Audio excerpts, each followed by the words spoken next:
Well, good morning, everybody, and congratulations to our new slate of board directors.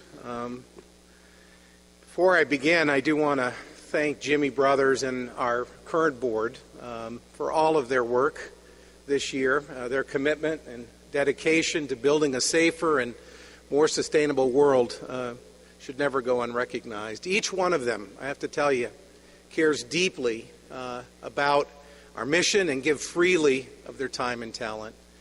I also need to acknowledge my senior management team and all the ICC employees for their hard work and selfless commitment to helping the Council be the best that it can be. The work of our board and staff has made ICC the preeminent code development membership organization in the world, and I really feel you all have a lot to be proud of because the world is a better place because of what you do. The past 12 months continued to present a series of tough economic challenges. 3 years ago, our nation stood on the precipice as our biggest financial institutions and corporations were on the verge of collapse. The Code Council made timely but well thought out decisions, tough decisions, during a time when there were no easy answers. These choices allowed us, in more than 70 years, the toughest times we've ever witnessed as a country, to get through that tough spot. And more importantly, it gave us the ability to once again make smart investments in the Council's future that have positioned us well to meet the inevitable changes that will continue to confront our industry in the years ahead. Now, while 3 years would seem like a long time for conditions to improve, the reality is the ICC and your communities and the rest of the world are still facing a very difficult economy. As a professional staff and as an organization, we continue to view every decision through a financial prism that emphasizes ways to enhance revenues, minimize operating costs for the sole purpose of providing value to our members. Our financial position this year, as you heard in the Treasurer's report, is good. It's good news in light of this economy because it's being translated into a series of initiatives that benefits everybody in this room. I believe it's a testament to our proactive board, our committed membership, and our professional staff executing day in and day out.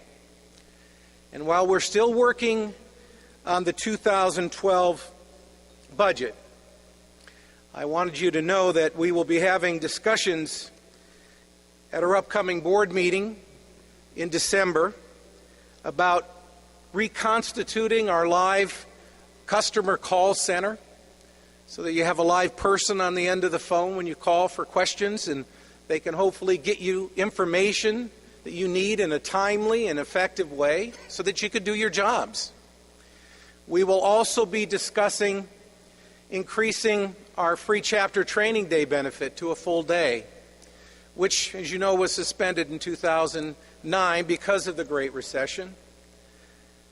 We know how much our chapters have relied on this benefit, and I hope this free training day will provide some relief as our chapters search for ways to further strengthen their organizations.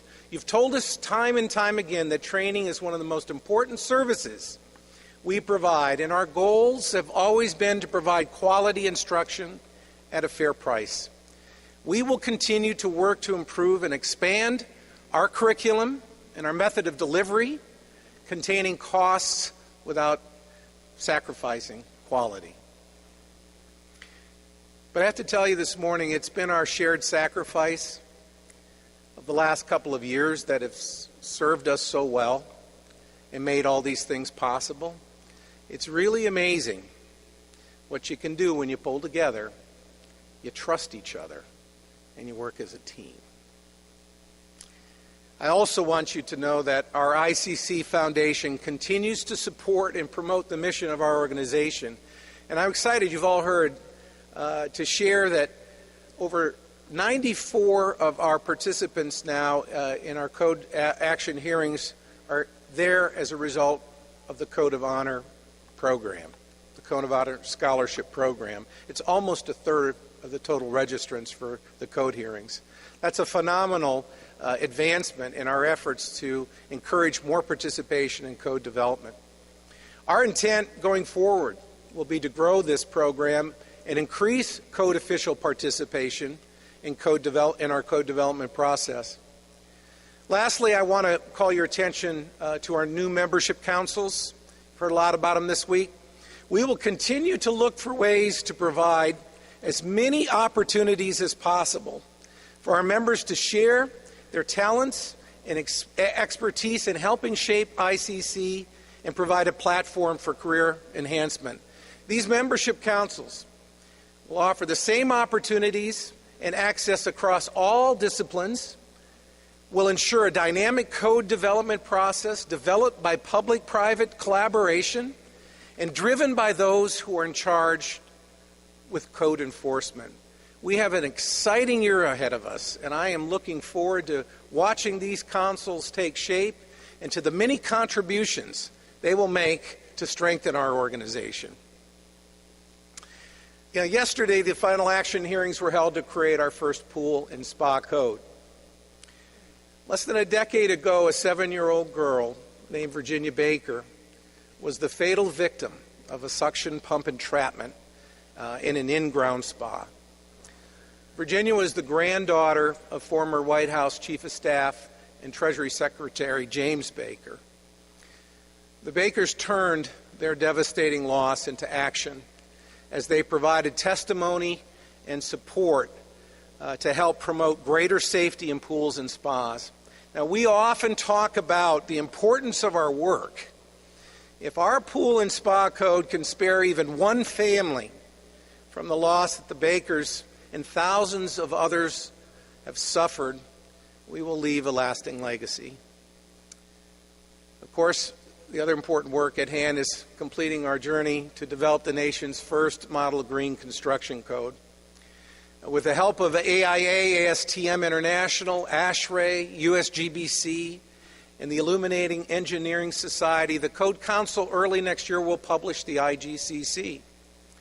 The IGC will be a green overlay to the I-codes and offer communities the tools to build more sustainable buildings.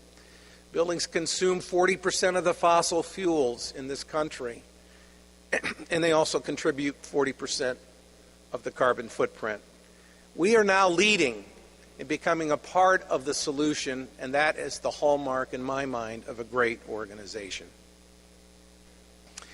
Now, early this year, I saw another example of the importance of our mission when I traveled to Haiti. It was hard to fathom that earthquake had occurred 15 months before I had arrived. It looked like it had struck just a few days before. More than 250,000 people perished. At the epicenter of the quake, 80% of the buildings were destroyed. More than 750,000 people were still living in tented cities when I arrived. The absence of modern building codes was starkly exposed by the lethal forces of nature and the trail of destruction left behind. I really believe if we seize this opportunity, I believe the Code Council can play a vital role in improving the safety and the sustainability and the lives of people throughout the world. Robert Kennedy once said, "It isn't enough to understand or to see clearly. The future will be shaped in the arena of human activity by those willing to commit their minds and their bodies to the task." The Haitian government has now agreed to use the I-codes as it begins the long and laborious task of rebuilding its country. Let me close by saying, thank you for all you do. Your professional work will seldom show up on the front page, but you should take great pride in the work that you do and in knowing that your communities rely on you. 2011 produced some tough stuff, some of the most severe weather in the recent history of our country, devastating tornadoes, in Tuscaloosa, Alabama. Jimmy and I had a chance just a few months ago to be there, to see the destruction. Tough tornadoes, Joplin, Missouri. The Hurricane Irene, whose path of destruction stretched all the way up the eastern seaboard.